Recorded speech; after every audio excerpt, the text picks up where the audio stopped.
On the morning of May 10, 1942, at precisely 0630, Lieutenant Colonel Wendell Fertig found himself positioned at the perimeter of a jungle clearing on the island of Mindanao. Before him stretched a scene of profound defeat as columns of American and Filipino soldiers marched steadily toward their uncertain fate in Japanese prison camps. The surrender involved approximately 78,000 men, marking one of the largest capitulations in military history. Fertig himself was a man of 41 years, a mining engineer, whose roots traced back to Colorado. His presence in the Philippines extended back 6 years, during which time he had dedicated himself to constructing roads and bridges for various mining companies operating throughout the archipelago. The Japanese invasion force had descended upon Mindanao with overwhelming military superiority, leaving little room for organized resistance. General William Sharp had recently affixed his signature to the surrender order, thereby officially commanding all American forces on the island to lay down their arms. The directive was absolute in its scope. Every American soldier was expected to relinquish his weapons and present himself at the nearest Japanese garrison for processing. Those who chose defiance faced a grim prospect. They would be systematically hunted down and subjected to execution. Fertig possessed a clear understanding of what surrender would entail. Reports of the Bataan Death March had already penetrated through to Mindanao via the informal communication network known as the Bamboo Telegraph. Thousands of American and Filipino prisoners had perished during that brutal 60-mile forced march. Men had been bayoneted simply for falling behind their columns. Others had been buried alive for the transgression of stopping to drink water. Still others had been beheaded without any discernible reason whatsoever. The evidence was unmistakable. The Japanese forces were not taking prisoners in the conventional sense. They were acquiring slaves. As Fertig observed the final column of surrendering soldiers disappearing down the muddy road, he confronted a choice of stark clarity. He could walk into a Japanese prison camp and face almost certain death, or he could walk into the jungle and accept the certainty of being hunted. After a moment of contemplation, he turned away from the road and walked into the jungle. Mindanao represented the second-largest island in the Philippine archipelago, encompassing approximately 36,000 square miles of mountains, rainforest, and swampland. Its total area exceeded that of the state of Indiana. The Japanese military controlled the coastal cities and major transportation routes. However, the interior regions presented an entirely different landscape. Tribal villages lay scattered across volcanic highlands. Muslim communities in the southern regions had maintained their resistance against foreign invaders for 4 centuries. Christian Filipino farmers harbored deep resentment toward the Japanese occupation. Somewhere within those mountains, other Americans had also refused to surrender. Fertig possessed no weapons, no radio equipment, no food supplies, no monetary resources, and no soldiers under his command. His assets consisted solely of his engineering training and his accumulated knowledge of the Filipino people with whom he had worked closely for 6 years. The Japanese maintained a garrison of 50,000 troops on Mindanao. They controlled the ports, airfields, and urban centers. Their arsenal included aircraft, artillery, tanks, and naval vessels that patrolled every stretch of coastline. Their policy regarding guerrillas was brutally simple: capture followed by public execution, often accomplished through beheading and sometimes through burning alive. Within weeks of the official surrender, Japanese patrols initiated systematic operations to hunt down the Americans who had escaped into the jungle. They established reward systems to incentivize Filipinos who provided information leading to the capture of Americans. They burned entire villages suspected of harboring fugitives. They executed complete families as public examples to discourage resistance. Fertig spent his initial weeks in the jungle battling malaria, concealing himself in the camp of an elderly American settler named Jacob Deischer, who had established his residence in the Philippines since the Spanish-American War. From his hiding place, Fertig witnessed Japanese prisoner columns passing along the road below. He observed Filipino civilians being beaten for failing to bow with sufficient deference to Japanese soldiers. He watched as an entire country was systematically crushed under the weight of occupation. During this period of observation and recovery, he began formulating an idea that seemed to defy all reasonable expectations. He pondered whether the scattered Americans hiding throughout the jungle could be organized into a coherent force. He considered whether the various Filipino resistance fighters could be unified under a single command structure. He contemplated whether an army could be constructed from virtually nothing in the midst of enemy-controlled territory, without access to supplies, weapons, or contact with the outside world. The concept appeared insane. Fertig fully recognized its apparent impossibility. He was an engineer by profession, not a combat commander. He had never led troops in battle. He possessed no official authority to command anyone. Nevertheless, in July 1942, Fertig reached a decision that would either save thousands of lives or culminate in his execution as a war criminal. He needed rank and military authority. In the Philippines, military rank carried tremendous significance. Filipino soldiers would not follow a lieutenant colonel when other officers of higher rank were scattered throughout the island. Fertig therefore took an unprecedented step. He located a Filipino metalsmith and commissioned the man to fashion 2 silver stars from old coins. Wendell Fertig, the mining engineer from Colorado, promoted himself to the rank of brigadier general. By dawn on September 12, 1942, Fertig declared himself commander of all American forces on Mindanao. By noon of that same day, he had become the most wanted man on an island occupied by 50,000 Japanese soldiers. His first significant problem involved establishing legitimacy. He was a self-appointed general with no troops, no weapons, and no communication with MacArthur's headquarters in Australia. Filipino resistance fighters remained scattered across Mindanao in dozens of independent bands. Some consisted of former Philippine Army soldiers, others comprised civilian volunteers, still others were essentially bandits utilizing the chaos of war as cover for robbery. These various groups expended nearly as much energy fighting each other as they did fighting the Japanese. In the mountains south of Lake Lanao, Fertig discovered his first genuine ally, a Filipino constabulary captain named Louis Morgan. Morgan was mestizo, possessing both American and Filipino heritage. He had been conducting operations against the Japanese since the surrender with a small band of armed men.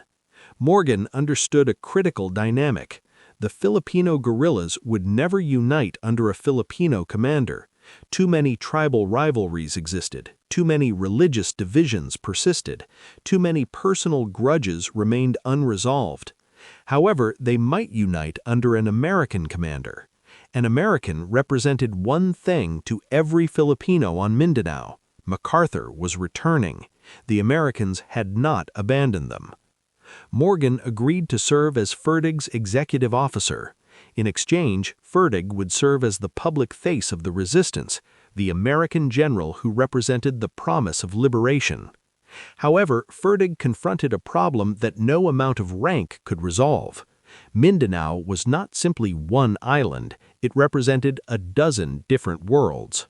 In the northern regions lived Christian Filipinos who had received education in American schools and spoke English. In the south and west resided the Moros, Muslims who had been fighting invaders since the Spanish arrival 4 centuries earlier. The Moros trusted no one outside their communities, not Christians, not Americans, not even other Moro tribes. In the highland regions lived pagan tribes who had never been conquered by any foreign power. Each group possessed its own language, its own customs, its own reasons to distrust outsiders. The Japanese exploited these divisions with considerable skill. They recruited collaborators from every community. They spread rumors that Americans had abandoned the Philippines permanently. They compensated informants with rice and money to report guerrilla movements. Every village Fertig entered could potentially be a trap. A deeper problem existed as well.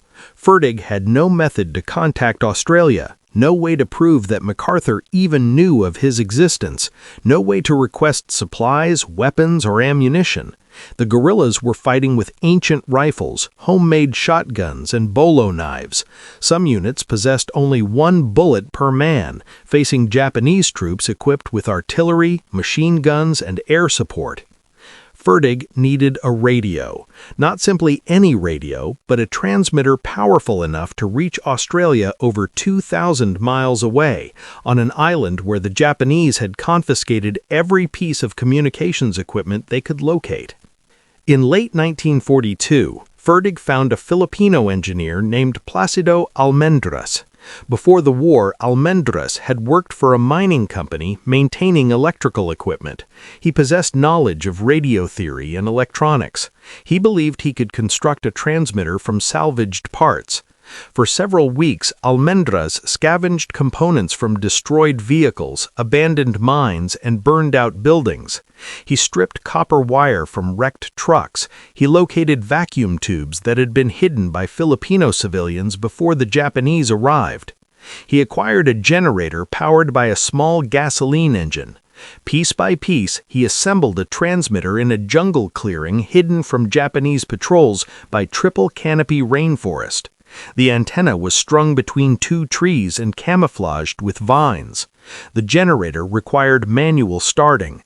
The entire station could be dismantled and carried by porters in under 30 minutes if Japanese troops approached. In February 1943, Almendras powered up the transmitter for the first time. The signal was weak and the frequency was unreliable. No guarantee existed that anyone was listening. Fertig had one message to send, one chance to prove to MacArthur that an American officer remained fighting on Mindanao, one chance to bring his invisible army into the war. The message went out into the static, and Fertig waited for a response that might never come. The response arrived 3 weeks later in the form of a faint signal from Australia crackling through the static. MacArthur's headquarters had received Fertig's transmission. They wanted verification. Anyone could claim to be an American officer. The Japanese had been known to operate fake radio stations to lure submarines into ambushes. MacArthur's intelligence staff sent a series of questions consisting of personal details that only the real Wendell Fertig would know. They inquired about his wife's name, his hometown, and where he had attended school. Fertig answered each question correctly. However, MacArthur's staff remained skeptical.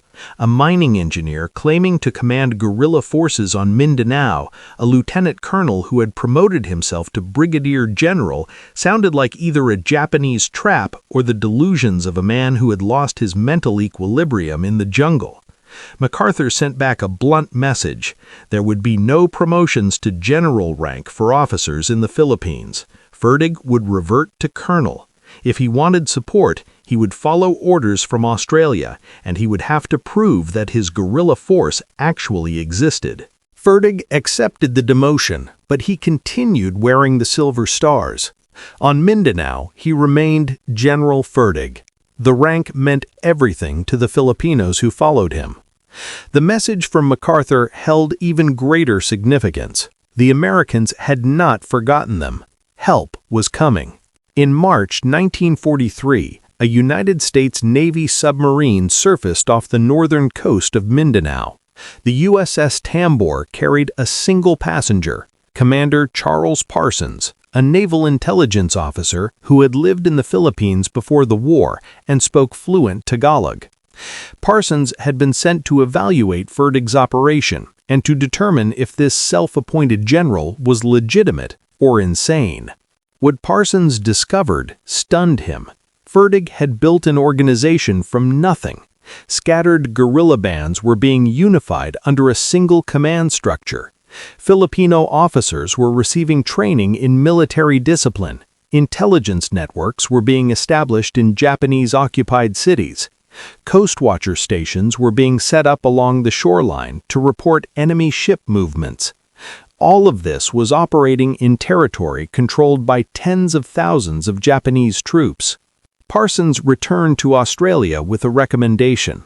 Fertig was not insane. He was building exactly what MacArthur needed, an arming behind enemy lines that could provide intelligence, rescue downed pilots, and prepare for the eventual American invasion. The submarines began arriving regularly. USS Tambor, USS Thresher, and USS Bowfin each carried supplies that Fertig desperately needed, including rifles, ammunition, medical supplies, and radio equipment. The submarines could carry only limited cargo, usually 4 to 7 tons per trip. However, for an army that had been fighting with homemade weapons, even small shipments transformed their capabilities. Fertig established distribution networks across the island. Supplies landed on hidden beaches at night, were loaded onto small boats, and transported up rivers into the interior. From there, carabao carts carried crates along jungle trails to guerrilla camps scattered across the highlands. Every shipment had to move through territory where Japanese patrols could appear at any moment. The Japanese knew something had changed. Guerrilla attacks were becoming more frequent and more coordinated. Ambushes that had once been random harassment were now targeting specific objectives, including bridges, supply convoys, and communication lines. Someone was organizing the resistance. Japanese intelligence began hunting for the source. They increased patrols in the northern coastal regions. They interrogated captured guerrillas. They tortured Filipino civilians for information. They learned a name, Fertig, an American general hiding somewhere in the mountains of Mindanao. By summer 1943, the Japanese had placed a price on Wendell Fertig's head. The exact amount was never recorded, but it was sufficient to tempt any Filipino struggling to survive under occupation. Fertig was now the most hunted man on an island of 8 million people, and his army was just beginning to grow. Fertig understood that guns alone would not hold Mindanao. The Japanese could always bring more soldiers, more artillery, and more aircraft. However, they could not govern an island whose people refused to be governed. Fertig was not just building an army, he was building a nation. By mid-1943, Fertig had established a civil government across guerrilla-controlled territory. The structure mirrored the pre-war Philippine Commonwealth. Provincial governors reported to Fertig's headquarters. Municipal officials administered local affairs. Courts settled disputes between civilians. A postal system carried messages between towns. Hospitals treated wounded guerrillas and sick civilians. Schools reopened to teach children in English rather than Japanese. Most remarkably, Fertig created a currency consisting of guerrilla pesos printed on whatever paper could be found. The bills were crude and often hand-stamped, but Filipino merchants accepted them because Fertig's government backed them with a promise. When MacArthur returned, the United States would honor every guerrilla peso at face value. It was a promise Fertig had no authority to make, but the Filipinos believed him. The civil government accomplished something military force never could. It gave Filipinos a reason to support the guerrillas beyond hatred of the Japanese.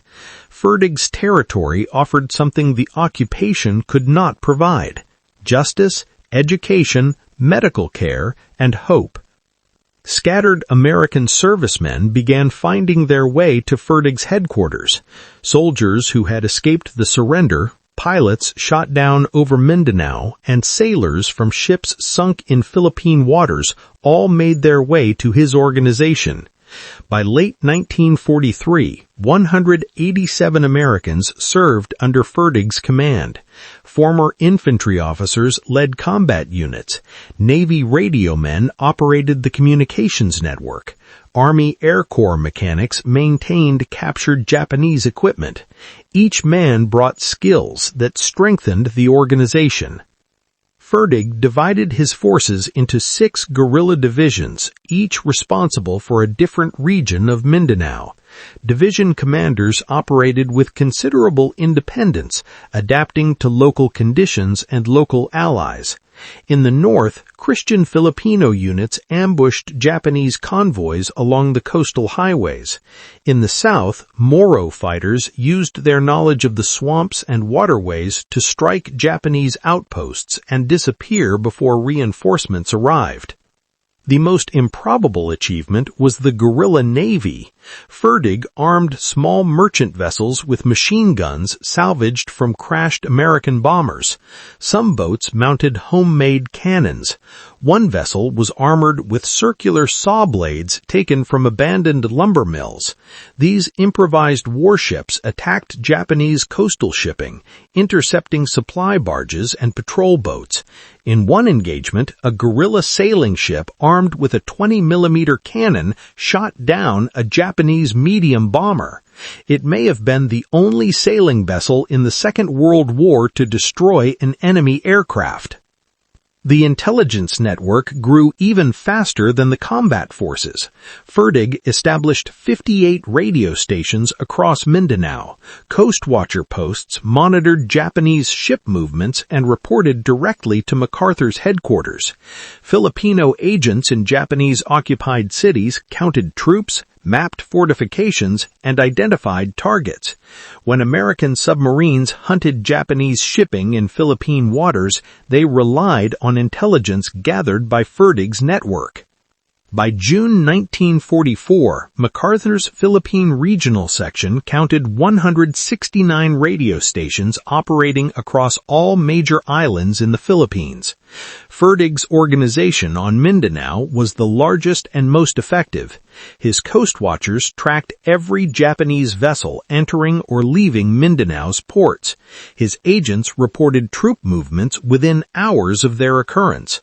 For MacArthur, planning the liberation of the Philippines, this intelligence was invaluable.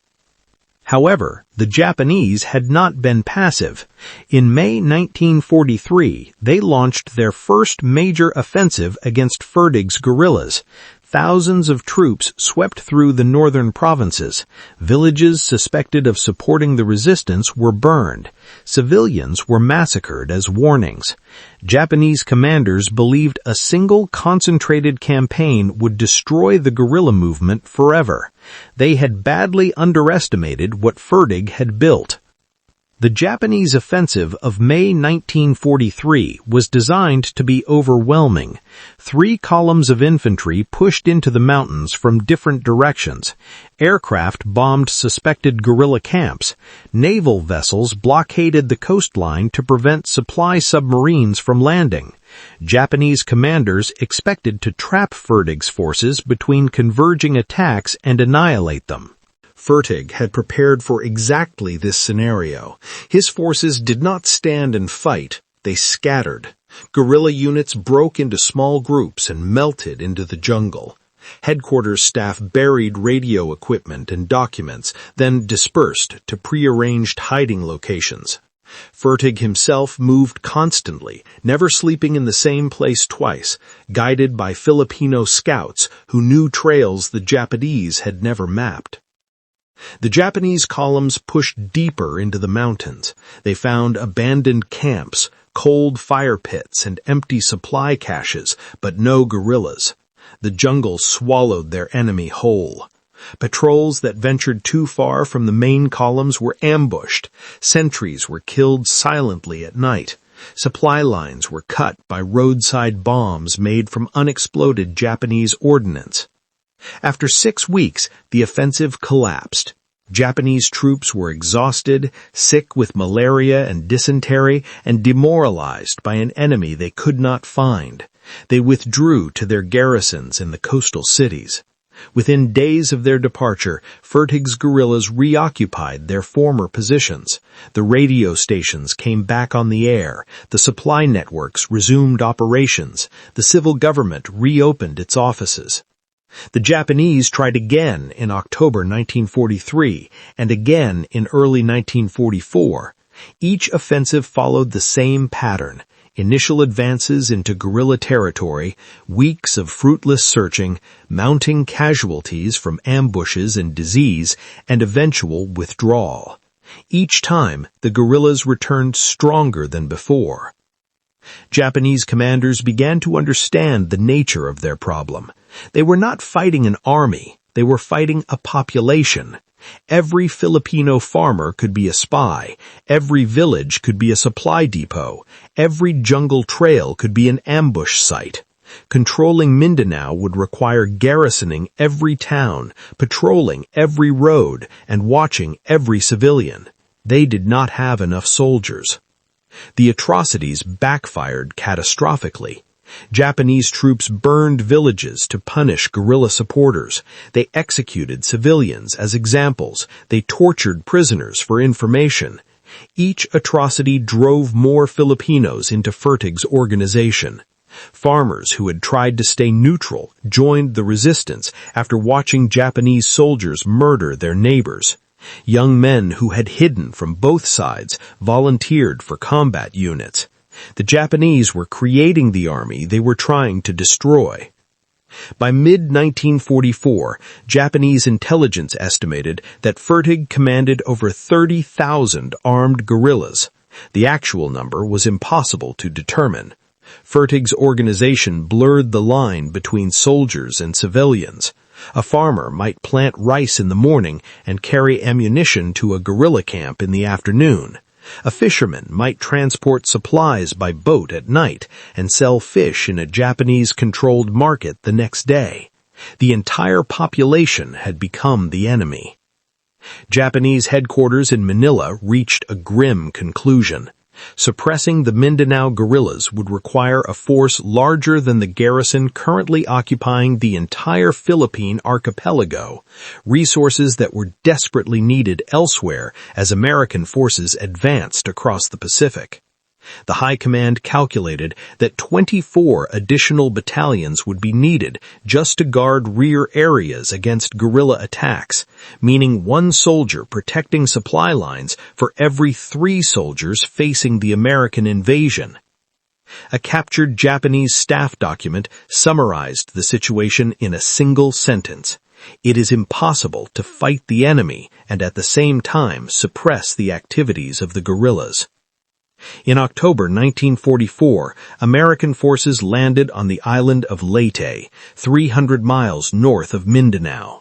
MacArthur had returned. The liberation of the Philippines had begun, and Fertig's guerrillas were about to face their greatest test.